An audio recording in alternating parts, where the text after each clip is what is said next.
So we now turn to the Ottoman Empire.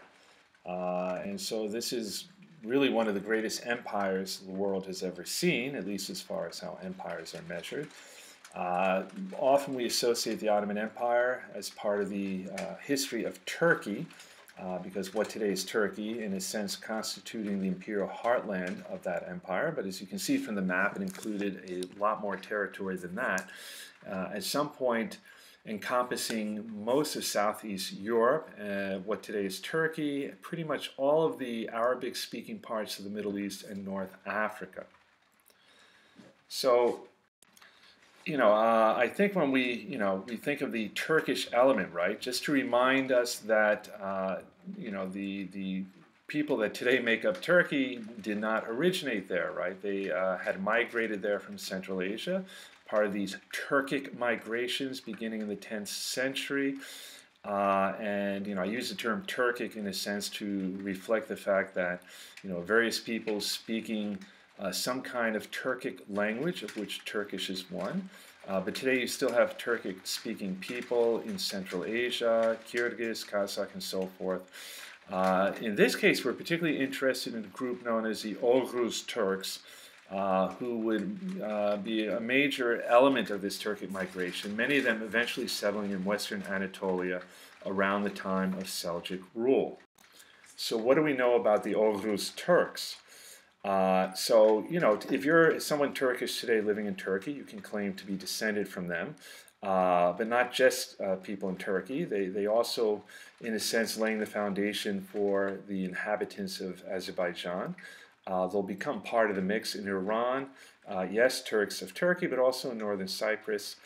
When we talk about this Turkic mass migration, right, this is a very gradual process that took place over centuries, roughly from the 9th through the 12th centuries, coming from Central Asia, making their way towards Eastern Europe. And the Oghuz in particular would found and rule several important Turkic kingdoms and empires. We already talked about the Seljuks. That was a very important dynasty shortly before the Crusades. And they would also lay the foundation for the Ottomans. So, with regard to the Ottoman Empire, our story more or less beginning around 13th century, at which point what today constitutes Turkey, and probably the more appropriate term would be Anatolia, that's the geographical term, for pretty much all of what today is Turkey, except for that little part in the northwest corner, which is part of Europe. But at this point, it was pretty much made up of a number of smaller little principalities known as beyliks. The idea being that even though each beylik was to some degree autonomous and independent, they all recognized the overlordship of larger dynasties, most of which had been created by the Mongols after they had invaded the Middle East. One in particular would come under the control of a fellow named Osman I. He was born in 1258.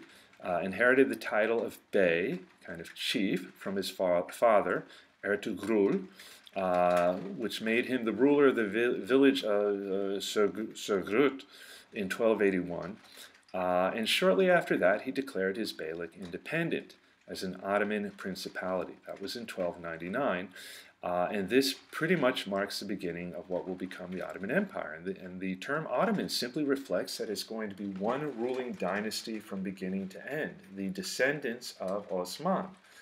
In Turkish, you would say Osmanli. In English, we say Ottoman. And so probably you could say things really get underway with his first major conquest of a neighboring Turkish tribe in Iskenderun in 1301-1303. And with that, the Ottoman Empire was on its way.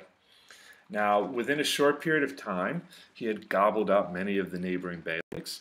He eventually established a new capital in the city of Bursa, today a thriving metropolis. I had the pleasure of driving through it once. It took quite a while, but in any event, I'm not sure if you realize how close that is. You can see where it's located on the map.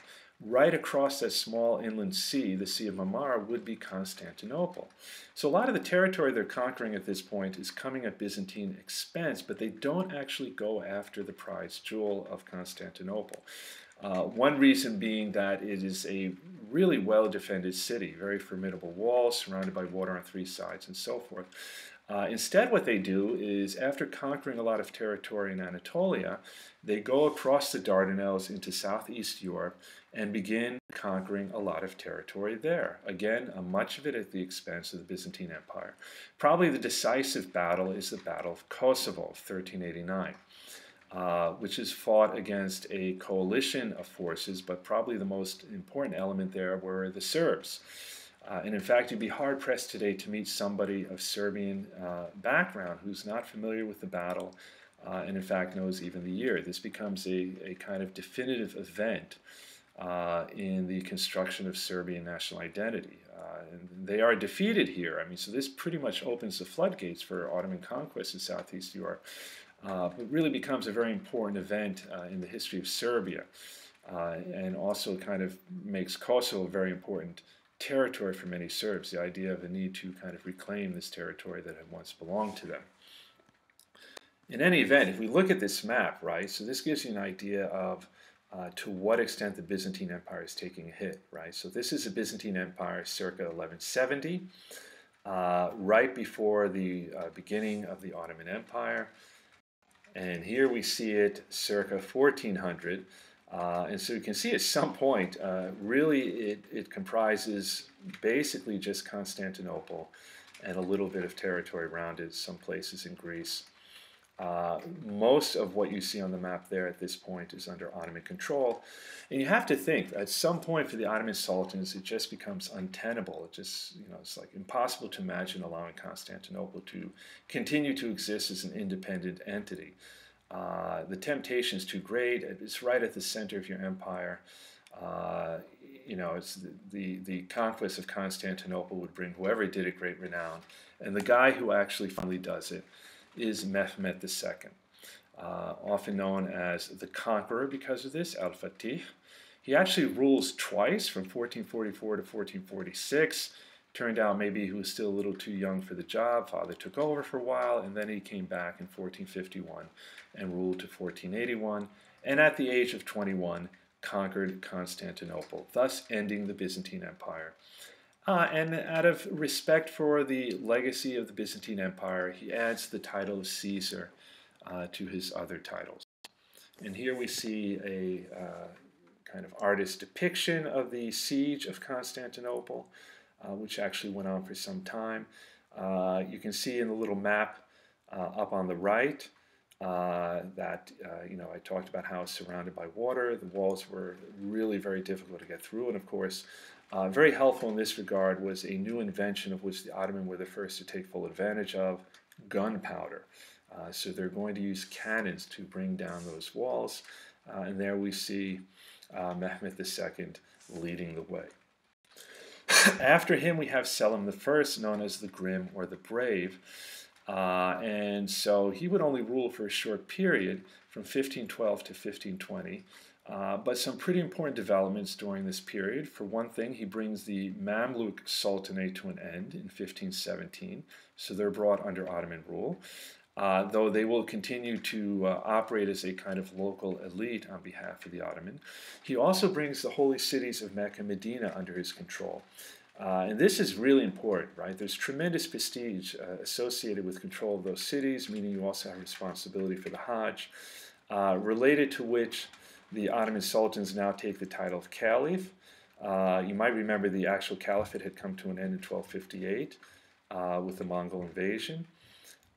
So this is not a title that the Ottoman sultans are going to make a great deal out of, and it's going to be kind of problematic. There's kind of the tradition that the caliph has to actually be someone Arab, someone descended, in fact, from the tribe and clan of Muhammad. Obviously, someone Turkish can't make such a claim.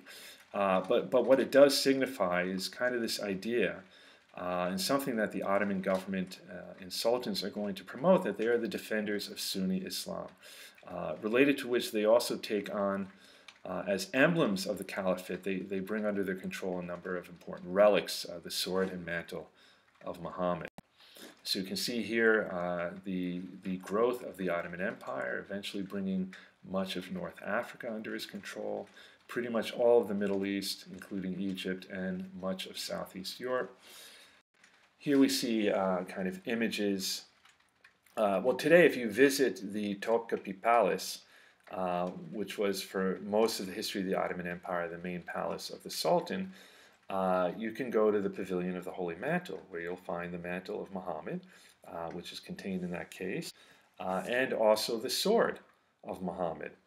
And, you know, this is a little bit like in Christianity, the idea that certain artifacts, because of their association with very holy people, have a certain sacred quality to them. But again, also kind of a symbol of the role of the Ottoman sultans as the defenders of Sunni Islam. The Ottoman Empire is also expanding in the east. Eventually they come into conflict with the Safavid Empire, which is beginning to emerge in Iran.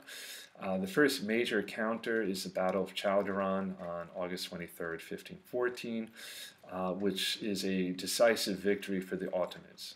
Simply put, they just have a better army. It's larger, about 200,000 versus 50 to 80,000. They have firearms, which the Safavids do not yet at this point. And so it's, you know, pretty easy to see how that would go. What is probably most interesting is this battle kind of establishes what will become somewhat a permanent border between the two empires, which remains the border between modern-day Turkey and Iran, and in some ways setting the border between the Sunni Arab world and the Shiite Iranian world. Though some parts of what today are southern Iraq will tend to go back and forth between the two empires, which might explain why you have large numbers of Shiite Arabs in Iraq. Well, the next sultan is generally considered to be the greatest of all of them, Suleiman the Magnificent. Certainly great because continuing to expand the empire, capturing Belgrade in Europe in 1521, bringing the Hungarians under Ottoman control in 1526 with the Battle of Mohacs, and even at some point threatening Vienna in 1529, and he also took Baghdad in 1535. He was also considered great, though, because of his effective government. He was known as the lawgiver. This was definitely a period during which the Ottoman Empire was flourishing. And, you know, I just put there an image of his favorite wife, Roxolana. There's so many interesting stories connected with her. Maybe the most interesting that she may have convinced Suleiman to murder his eldest son. That might have been a kind of political intrigue. She probably maybe wanted her own son to be the heir to the throne. But in any event, I guess it was water under the bridge, because if you visit his tomb today, you'll find her buried right next to him. And here we can see the expansion of Suleiman's empire. And this is probably the Ottoman Empire at its greatest extent. So how did the Ottoman govern such a vast territory? And the key term here is flexibility. For the Ottomans, for many hundreds of years, particularly earlier on, you know, whatever worked, that was fine. So you really find a blend of influences, what they brought with them, you know, Turkish nomadic, what they found in territories they conquered. So you're going to see a lot of Byzantine kind of administrative institutions and practices, and of course, certain Islamic traditions about government that had developed. Right? So, for instance, Islamic courts at the local level very often also constituting state courts, representing the authority of the government in some fashion, but very much controlled by members of the ulama, much along the lines of what we've already talked about. The Ottoman were famous for utilizing the talents of all its people, regardless of ethnicity or religion. So very often when they took over territories, whoever was already administering the territory, I mean, you know, the actual bureaucracy would remain in place. And again, you know, flexibility about practices and so forth. They usually allowed people to continue using their own languages, but they did develop a kind of common Ottoman Turkish as a kind of overarching language of administration. This would borrow heavily from Arabic and Persian, and we should make clear it's very different from present-day Turkish, both in terms of vocabulary, grammatically, and certainly the script, which is Arabic. They would use Arabic script. Today's modern Turkish uses Latin letters. Now, the top of the pyramid would have been the Sultan, and very often taking other titles that reflected whatever were, you know, other traditions of government, or an attempt to kind of promote a certain kind of authority as represented by the Sultan. Padishah, kind of reflecting Persian influence. Title of Caliph, tying into the idea that they had both political and religious authority, even if in fact it was really the ulama who held the true religious authority. The job of the Sultan was to really kind of create an environment wherein the ulama could do their thing. So how did they choose a Sultan? A Sultan would have had a number of sons. All would be trained in the art of government, would have been assigned posts, maybe as a governor somewhere or head of a province, by which they might become familiar with how to govern. Also a way of eliminating those who clearly were physically or mentally unfit. And then when the Sultan died, the sons would fight it out. And usually, at least early on, the winner would execute all his brothers who had lost. Right, so there'd be no one to challenge him down the road. Later on, they kind of modified this custom. The losing sons would have been consigned to the harem to while away their days in pleasure, so kind of golden cage. Now, a sultan didn't govern alone. He would have had a council of ministers known as a divan. Ministers were known as viziers, and the most important one would have been the grand vizier. And they would have met on a regular basis in a special chamber in the Topkapi Palace. It's interesting to know, one of the walls would have been perforated so that someone sitting on the other side could listen in and look in, but he would be invisible. And of course, that individual would be the Sultan. So if you were a vizier, you never knew if the Sultan might be there hearing every word you said. So best to be careful. We should also talk about the harem. Right? I think the popular image of the harem as this kind of place the Sultan would go to indulge his every sexual fantasy with a horde of concubines and scantily clad women. There's a little truth to that, right? But the main point is the harem was the private chambers of the Sultan in the palace, right? So this is where he'd go when he wasn't operating as Sultan in an official capacity, where people wouldn't have access to him, including his ministers, and where only members of his family and those closest to him could actually be with him, a place where he could let his hair down, if you will. Now, related to that, though, that did mean the people who occupied the harem, who were mostly women, would have had tremendous access of a very unique kind to him. At some point, late 16th to 17th century, there's kind of the sense that they became so influential that we refer to the period as the Sultanate of Women. The most important woman would have been the Valide Sultan, or mother of the Sultan, a very respected figure. And it's this individual who, in some cases, had more influence over the Sultan than almost anyone else. And finally, we might note the term the sublime port. This kind of refers to the Bab-e-Ali, or it's kind of the point of entry for foreign dignitaries, diplomats, and so forth. So the reason I put that here is very often, if you're reading a book on the Ottoman Empire, you'll see references to the sublime port. It just becomes kind of a shorthand for the Ottoman government as a whole, right? But this would have been kind of, if you were a foreign dignitary, this is kind of the point of access for you. Now, how did the Ottoman rule over such a diverse population, not just ethnically but religiously? You have parts of the empire where the vast majority are non-Muslim. For instance, in Southeast Europe, where they're mostly Christian, you have large numbers of Jews as well. And with respect to Christians, different Christian communities, so probably the vast majority are Orthodox Christians. So from a pretty early point, and this really became more formally established with the conquest of Constantinople, something called the millet system.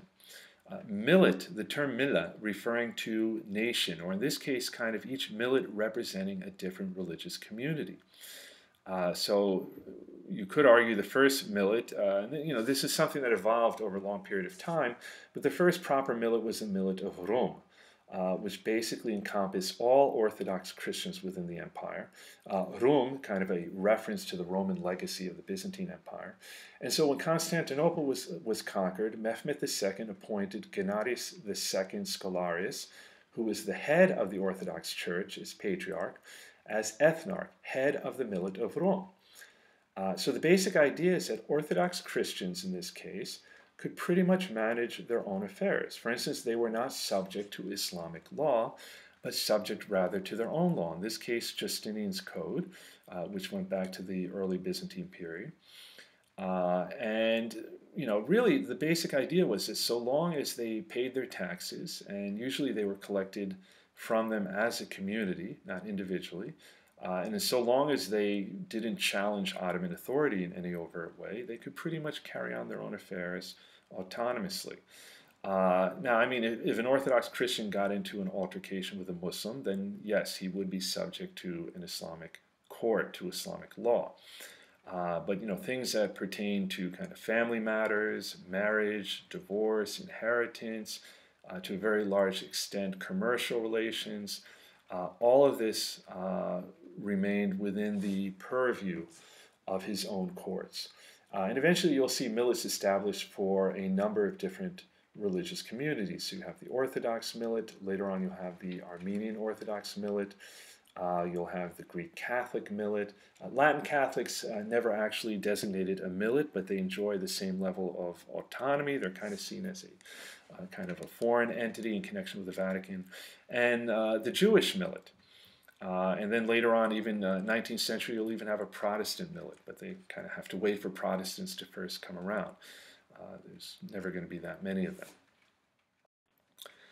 Now, we should note that generally speaking, Ottoman government had very limited responsibilities, particularly on the more local level. For instance, there's nothing resembling an economic policy. In Europe, they're starting to develop kind of this notion of mercantilism, or a mercantile outlook, the idea that government should have some role economically to try and divert as much trade to the home country. So the Ottoman Empire doesn't even go that far. They really just is kind of like complete hands-off with respect to economic activity, and particularly with respect to commerce, much of that actually in the hands of non-Muslims, who very often act as kind of the middlemen between European traders and Ottoman subjects. The main responsibility of the Ottoman government is to maintain stability, which means maintaining security on the roadways between cities and towns, ensuring that the ulama are able to manage affairs within the larger communities, and maintaining the defense of the kingdom and expanding it wherever possible. On the subject of expansion, of course, the Ottoman were famously successful militarily.